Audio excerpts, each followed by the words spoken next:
Hello नमस्ते, यहाँलाई स्वागत गर्न चाहन्छु फेरि पनि एकपल्ट सर्टेनी कान्छी हाम्रो च्यानलमा। त्यसै गरी तपाईँलाई आज यस्तो विशेष वस्तु म बताउन चाहन्छु, दुईवटा ट्रिक र रियालिटी। तपाईँ फेसबुक प्रयोग गर्नुहुन्छ, फेसबुक चलाउनुहुन्छ, मलाई थाहा छ, त्यस कारण तपाईँलाई यो भिडियो अत्यन्तै महत्त्वपूर्ण पनि हुनसक्छ। एउटा तपाईँलाई फेक बताउने छु भने अर्को एउटा रियालिटी बताउने छु, जसको लागि तपाईँको सिक्ने, सिकाउने, हाँस्ने, हँसाउने, नेपालीमा सिक्नको लागि हाम्रो च्यानल सर्टेनी कान्छी। यदि भिडियो मनपर्छ भने तपाईँलाई अवश्य सब्सक्राइब गर्नुहोला। बाँकी दिनमा यस्तै भिडियोहरू तपाईँको लागि ल्याउने कोसिसमा छु। मेरो नाम सन्तोष। आउनुहोस् सुरु गरौँ।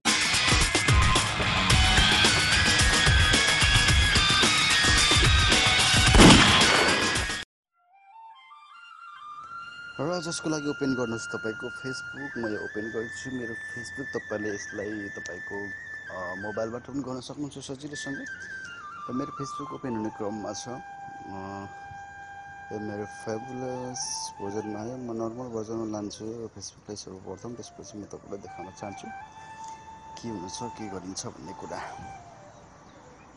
म नर्मल भर्जनमा लाने कोसिसमा छु। म यहाँ क्लिक गर्छु र मेरो नर्मल लुक्समा आउनेछ फेसबुक। र आइसकेपछि म आजको पहिलो टिप्स ट्रिक फेसबुकमात्र सिकाउन चाहन्छु तपाईँको फेसबुकलाई एउटा ट्रिक रूपमा, जुन एउटा भिआइपी एकाउन्ट बनाउनको लागि तपाईँको एकाउन्टको अबाउटमा तपाईँको भिआइपी देखिनेछ। जसको लागि तपाईँको प्रोफाइलमा जानुहोला र एबाउटमा क्लिक गर्नुहोस्। म यहाँ तपाईँलाई देखाउन चाहन्छु एबाउटमा गइसकेको छु र तपाईँले यहाँ देख्न सक्नुहुन्छ ओक भनेर देखाएको छ, ओक एन्ड एजुकेसन। यहाँ मेरो अलरेडी सेट गरेको यो छ भने तपाईँले यसलाई चेन्ज गर्न सक्नुहुन्छ। यहाँ एडिट योर ओकमा क्लिक गर्नुहोस्। म यहाँ क्लिक गर्नेछु यता ओक एन्ड एजुकेसनमा र एड ओक प्लेस भनेर देखाएको छ। तपाईँले यहाँ एड गर्न सक्नुहुन्छ। एडमा क्लिक गर्नुहोस्। सिम्पली तपाईँले यहाँ सर्च गर्न सक्नुहुन्छ कम्पनीमा सर्च गर्दा तपाईँले यहाँ धेरै अप्सनहरू देखाइएको छ। त्यसै तपाईँले लगाउन सक्नुहुन्छ यहाँ फेसबुक भिआइपी, किनभने हामी फेसबुकमा देखाउनेछौँ भिआइपी एकाउन्ट भनेर। त्यसकारण यहाँ तपाईँले बनाउन सक्नुहुन्छ भिआइपी लाउनु होला। तपाईँले यसबाट अन्य तपाईँको ओक एक्सप्रेसन भएका तपाईँ रियल कुराहरू पनि लाउन सक्नुहुन्छ। तपाईँले केवल मैले यो चाहिँ ट्रिकको लागि फेसबुक भिआइपी एकाउन्ट छ र विभिन्न स्टेटहरूको विभिन्न ठाउँको देखाइएको छ। तपाईँले यहाँबाट छान्नु होला। केवल म एकछिनको लागि फेसबुक भिआइपी, यहाँ फेसबुक भिआइपी फेकबाट सर्च गर्छु। फेसबुक भिआइपी एकाउन्ट छ है, तपाईँलाई एउटा चुज गर्नु होला। सपोज केही समयको लागि म एउटा यहाँ छान्नेछु। तपाईँले चाहेनुसारको राख्न सक्नुहुन्छ। यहाँ म केही समयको लागि यहाँ सुटेबल त्यति लागिरहेको छैन कि मलाई, त्यसकारण म यहाँ छान्ने कोसिस छु। केवल ठिकै छ कि भएको छैन। म एकपल्ट फेरि यहाँ एकाउन्ट भनेर टाइप गर्छु। धेरै एकाउन्टहरू आएको छ। यसमा तपाईँले छान्नु होला। कुनै पनि एउटा याद गर्नु होला। तपाईँको यो चाहिँ एकदमै रियालिटी होइन, केवल एउटा ट्रिक मात्रै हो। याद गर्नु होला। तपाईँको एकाउन्टमा तपाईँले अन्य साथीहरूले, अन्य भिजिटरहरूले हेर्दाखेरि तपाईँको देखिनेछ एकाउन्टमा फेसबुक भिआइपी एकाउन्ट भनेर यो छानियो भने, तर वास्तवमा त्यो तपाईँको भिआइपी एकाउन्ट होइन। त्यसको लागि यसबाट सम्भव हुँदैन। पोजिसन गर्नुहोस्। पोजिसनमा तपाईँले जे पनि लाग्न सक्नुहुन्छ। कुन पोजिसन, जस्तै कि म्यानेजर, ओनर, एभ्रिथिङ होइन, एनिथिङ तपाईँले जे मन लाग्छ त्यो गर्नु होला। देखेर टाइप गर्छु यहाँ ओनर भन्ने। र याद गर्नु होला, फेरि पनि एकपल्ट म भन्न चाहन्छु, तपाईँको फेसबुकमा अरू साथीहरूले भनौँ, अनि भिजिटरहरूले तपाईँको एकाउन्ट भिजिट गर्दाखेरि तपाईँको अबाउटमा देखिनेछ। यो तपाईँको यो सेटिङ गरेपछि तपाईँको account VIP Facebook VIP account भनेर देखिनेछ होइन, जसको लुक्स त्यस्तो देखिनेछ। र यद्यपि यो होइन कि जसले तपाईँको एकाउन्ट चाहिँ भिआइपी नै हो र तपाईँको फेसबुक भेरिफाइड भएको हो होइन, त्यो चाहिँ हामीले मान्नुहुन्न। यो चाहिँ केवल एउटा ट्रिक हो होइन, कि तपाईँले अरूलाई देखाउनको लागि यस्तो ट्रिक गर्न सक्नुहुन्छ भने चाहिँ मैले ओनर यसो ओनर म एकछिनको लागि ओनर प्रोफेसन इन्जिनियरलाई चुज गर्नेछु। भनेर क्लिक गर्ने र तल तपाईँले सिटी टाउन पनि अलरेडी उसले डिफल्ट सेटिङ गरिदिएको छ र यहाँ डिस्क्रिप्सनमा लेखेको छु। डिस्क्रिप्सनमा तपाईँले जे पनि लेख्न सक्नुहुन्छ, सम्बन्धित कुराहरू लेख्न सक्नुहुन्छ तपाईँले छान्नुभएको उस प्लेसको आधारमा। म यति बेला तपाईँ सेभ चेन्जमा क्लिक गर्नेछु। तपाईँले सिम्पली सेभ चेन्जमा क्लिक गर्नु होला। यो सेभिङ हुने क्रममा छ। यो सेभिङ हुने क्रममा छ, सेभ भइसकेको छ। तपाईँले ब्याक टु द तपाईँको होम पेज एन्ड फेरि प्रोफाइलमा जानु होला। तपाईँले त्यो देख्न सक्नुहुनेछ।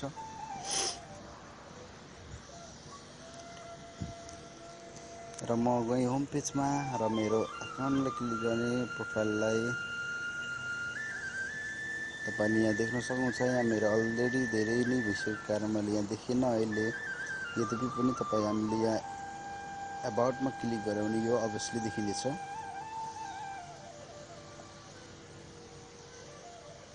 म एबाउटमा क्लिक गर्छु तपाईँलाई देखाउनको लागि।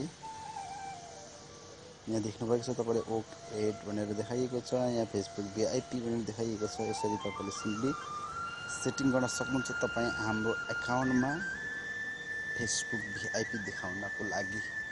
र रियालिटीमा यसमा तपाईँले धेरै कुराहरू भन्न सक्नुहुन्छ, जस्तै कि तपाईँसँग सम्बन्धित कुराहरू, रियालिटी तपाईँको वास्तविक जीवनमा तपाईँले वास्तविक गर्ने काम ठाउँको बारेमा तपाईँले एड गर्नुभयो भने झन् राम्रो हुन्छ कि यो चाहिँ केवल एउटा ट्रिकको लागि मात्रै मैले प्रयोग गरेको हुँ, अन्यथा नसोच्दिनु होला। र सिम्पली अप्सन छ, अप्सनमा गएर एडिट गर्न सक्नुहुन्छ। त्यस्तै गरी डिलिट पनि गर्न सक्नुहुन्छ। यतिखेर म डिलिट गरेर देखाउनेछु। यसलाई कन्फर्म डिलिट गर्नेछु। रिमुभ ओक एक्सपिरियन्स भनेर देखाएको छ, यसलाई डिलिट गर्नेछु। र माथिल्लोलाई पनि डिलिट गर्नेछु। अप्सन सिम प्रोसेस अनि डिलिट बटन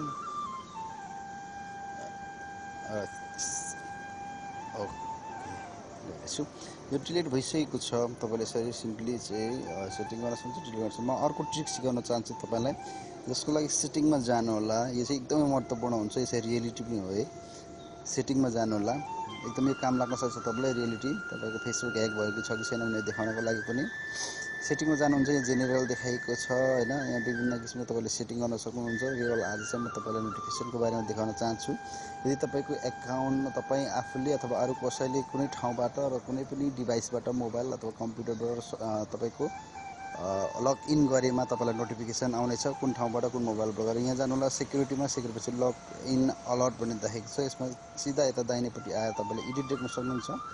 एडिटमा क्लिक गर्नु होला र तपाईँले यहाँ नोटिफिकेसन देखाएको छ, गेट नोटिफिकेसन छ। मेरो अलरेडी यो गेट नोटिफिकेसन मैले बनाएको छु, चेक भएको छ। र कालो बटन बलेको छ।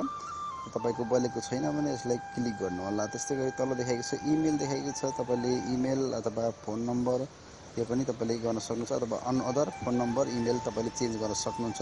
तपाईँले जेबाट नोटिफिकेसन प्राप्त गर्न चाहनुहुन्छ त्यो चेन्ज गर्न सक्नुहुन्छ। सिम्पली तपाईँले गरिसकेपछि save button click, save change र यसरी सेटिङ गरिसकेपछि तपाईँलाई नोटिफिकेसन दिनेछ, अथवा इमेल गरिनेछ, अथवा टेक्स्ट पठाइनेछ फेसबुकको माध्यमबाट। यदि तपाईँको फेसबुक आइडी कसैले पनि प्रयोग गर्न खोजेमा अथवा लगइन गर्न खोजेमा त्यो लगइन गर्न खोजेको ठाउँ र तपाईँको साधनको सहित दिनेछ। भिडियो यदि मन परेको छ भने लाइक, सेयर र तपाईँलाई मनमा लागेको कुरा अभियोगमा कमेन्टमा लेखिदिनु होला भन्दै बाँकी भिडियोमा भेट्ने बाचाको साथ आजको भिडियोबाट बिदा हुन चाहन्छु। हेर्दै हेर्नुहोला सोल्ट्रेनी कान्छी। जय नेपाल। बिदा हुन्छु।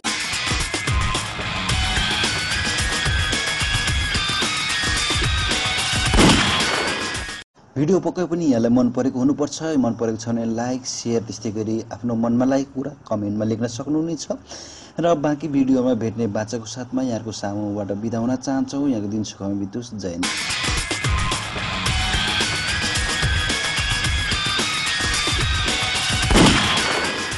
भिडियो पक्कै पनि यहाँलाई मन परेको हुनुपर्छ। मन परेको छ भने लाइक, सेयर, त्यस्तै गरी आफ्नो मनमा लागेको कुरा कमेन्टमा लेख्न सक्नुहुनेछ।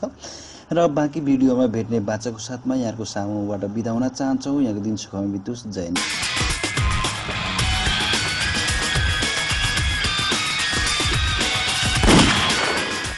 भिडियो पक्कै पनि यहाँलाई मन परेको हुनुपर्छ। मन परेको छ भने लाइक, सेयर, त्यस्तै गरी आफ्नो मनमा लागेको कुरा कमेन्टमा लेख्न सक्नुहुनेछ।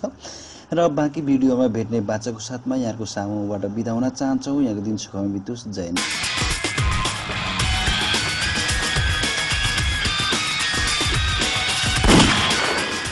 भिडियो पक्कै पनि यहाँलाई मन परेको हुनुपर्छ। मन परेको छ भने लाइक, सेयर, त्यस्तै गरी आफ्नो मनमा लागेको कुरा कमेन्टमा लेख्न सक्नुहुनेछ। र बाँकी भिडियोमा भेट्ने बाचाको साथमा यहाँको सामुबाट बिदा हुन चाहन्छौँ। यहाँको दिन सुखमय बितोस्। जय नेपाल।